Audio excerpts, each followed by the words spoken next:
बड़ी खबर आपको धारचूला से दे दें, जहां भारत नेपाल बॉर्डर पर तनाव बढ़ा है। नेपाल की तरफ से लगातार पत्थरबाजी जारी है। भारत अपने क्षेत्र में तटबंध का निर्माण कर रहा है और तटबंध के विरोध में नेपाल की तरफ से ये पत्थरबाजी हो रही है। इस वक्त की ये बड़ी खबर धारचूला से, भारत नेपाल बॉर्डर पर तनाव बढ़ा है।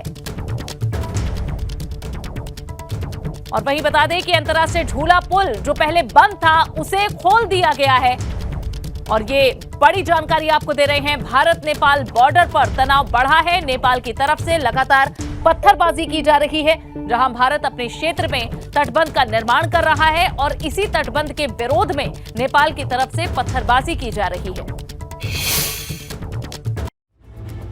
अभी गत दिनों, कल या इससे पहले 7 बार जो इस प्रकार की घटना हुई है, इसका एक ही कारण है कि नेपाल में जो पार्टियां आज हार का मुंह जिनको देखने को मिला है वो उकसा रही है, वो चाइना के दबाव में आगे इस प्रकार से काम कर रही है। और नेपाल के नागरिकों से मेरा अनुरोध है कि जिस प्रकार हमारा रोटी और बेटी का संबंध है कायम रहे। इस प्रकार के जो असामाजिक तत्व हैं, जो मार्क्सवादी कम्युनिस्ट विचारधारा के लोग हैं, जो अपने देश को देश नहीं मानते हैं, उनके बरगलाव में बातों में ना आए। मेरे भी कल संज्ञान में मीडिया के भाइयों के माध्यम से आया था, तो मैंने तत्काल ज्वाइंट मजिस्ट्रेट से बात की थी। उन्होंने कहा कि अब मामला सामान्य है।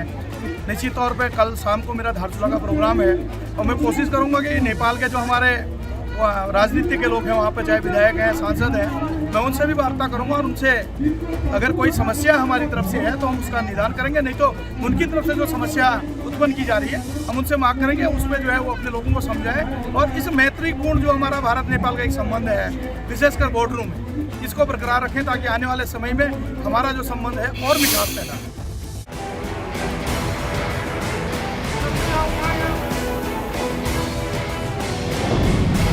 बॉर्डर पर पत्थरबाज,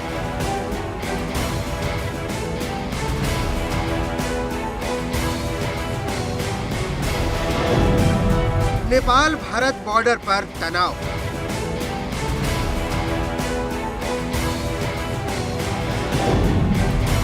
पथरीली साजिश के पीछे कौन?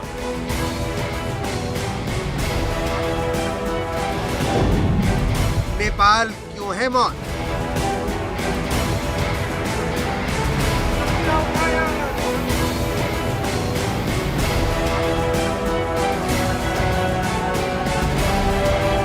भारत नेपाल बॉर्डर पर रोटी बेटी के संबंधों को खराब करने की साजिश चल रही है। इस साजिश के पीछे कौन है, ये पत्थरबाज कौन है, इसका पता नहीं चल पाया है। लेकिन नेपाल की तरफ से इन हरकतों के बाद बॉर्डर पर हालात तनावपूर्ण हैं।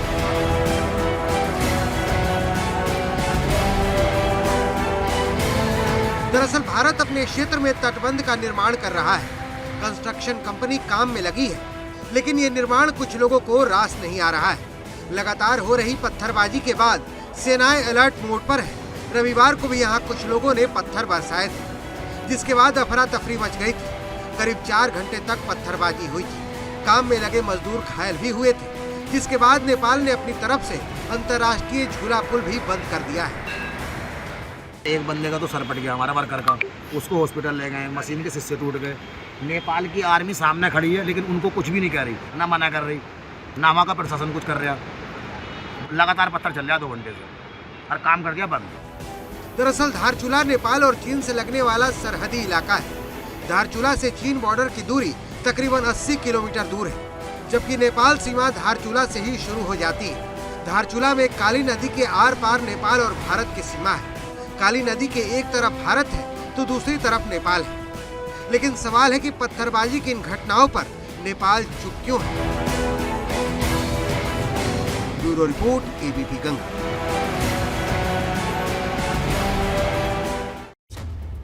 और चलिए अब आपको तफसील से बताते हैं कि भारत और नेपाल के बीच आखिर विवाद क्या है। दरअसल 2020 में नेपाल ने एक राजनीतिक नक्शा जारी किया था और काला पानी, लिम्पियाथुरा और लिपुलेख को अपने क्षेत्र में इस नक्शे में दिखाया गया था। 2020 में राजनाथ सिंह ने धारचूला में सड़क संपर्क मार्ग का उद्घाटन किया था, जिसका नेपाल ने विरोध किया और लिपुलेख पर अपना दावा उन्होंने किया था। दोनों देशों में कई दिनों तक इसे लेकर तनातनी रही थी, बहुत गर्माहट इस मुद्दे को लेकर रही थी। 2020 में ही नेपाल ने विवादित नो मेंस लैंड पर कब्जे का भी प्रयास किया था। अब भारत अपने क्षेत्र में तटबंध का निर्माण कर रहा है और इस पर नेपाल की तरफ से विरोध जताया जा रहा है। तटबंध निर्माण को लेकर ये पूरा विवाद है, जिस पर हमने आपको दिखाया कि किस तरह से पत्थर बरसाए जा रहे हैं नेपाल बॉर्डर की तरफ से, और जैसा कि वहां के एक क्षेत्र के लोगों ने भी बताया कि इस पर कोई विरोध दर्ज नहीं कराया जा रहा है वहां की आर्मी की तरफ से भी। अब चलिए ज्यादा जानकारी के लिए रुख देहरादून का कर लेते हैं। हमारे संवाददाता रवि केंतुरा ज्यादा जानकारी के साथ जुड़ गए हैं। रवि, बताएं कि फिलहाल जो हमने तस्वीरें देखी जहां पर कुछ लोग पत्थरबाजी कर रहे हैं, क्या उस पर अभी तक किसी तरह का अंकुश लगा है? क्या अभी भी ये जारी है? और इसे लेकर जो जिम्मेदार अधिकारी हैं भारत की तरफ से, वो क्या कह रहे हैं? बिल्कुल अनु, देखिए अगर कल की बात करें तो 12 बजे के बाद जिस तरीके से नेपाल और भारत की जो ये सीमा है धारचूला वाली, यहाँ पर जो हालात थे वो बदल गए थे और लगातार पत्थरबाजी नेपाल की ओर से की जा रही थी। लगातार जो जिला प्रशासन है, नेपाल का जो प्रशासन है, उसके साथ बातचीत की गई, लेकिन जो वहाँ पर लोग मौजूद थे, जो काली नदी पर तटबंध का निर्माण हो रहा है, यानी कि दीवार जो बनाई जा रही है, उसको लेकर लगातार ये विवाद जो है वो बढ़ता जा रहा है। और यही वजह रही कि कल जो झूला पुल है, जहाँ पर भारत और नेपाल की जो आवाजाही है, हज़ारों लोगों की आवाजाही उस दौरान होती है, लेकिन उसको बंद करना पड़ा था। हालांकि उसको देर शाम 6 बजे तक खोल दिया गया और फिर से आवाजाही शुरू कर दी गई। लेकिन जिस तरीके से तटबंध पर जो वहाँ पर जो वर्कर्स काम कर रहे थे, वहाँ पर नेपाल की ओर से जो लगातार पत्थरबाजी हुई है, उसमें कई लोग चोटिल भी हुए हैं। और जो वहाँ पर जो मशीनें काम कर रही थी, जो पॉकलैंड मशीन थी, उसका शीशा भी तोड़ा गया है। तो ऐसे में लगातार अभी बातचीत की जा रही है। आज यहाँ से अगर बात करें तो धारचूला से एडीएम और जिला प्रशासन ने जो है नेपाल में बातचीत की है कि इस तरीके का जो तनावपूर्ण माहौल वहाँ पर बन रहा है, इसको खत्म करने की कोशिश की जाए। और लगातार जो वहाँ पर तटबंध का निर्माण है वो बड़ा महत्वपूर्ण है, जो काली नदी पर इस वक्त हो रहा है, और उसको लेकर लोग इन तमाम चीज़ों को समझे। लेकिन वहीं आज अगर हमने देखा तो जो धारचूला यानी कि जो भारत की सीमा वाला जो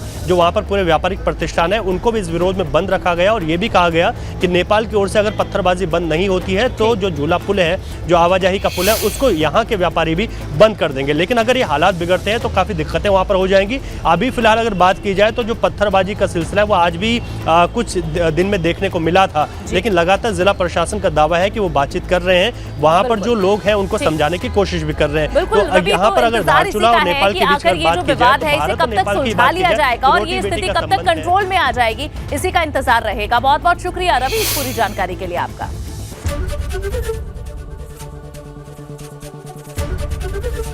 एबीपी गंगा, खबर आपकी, जुबान आपकी।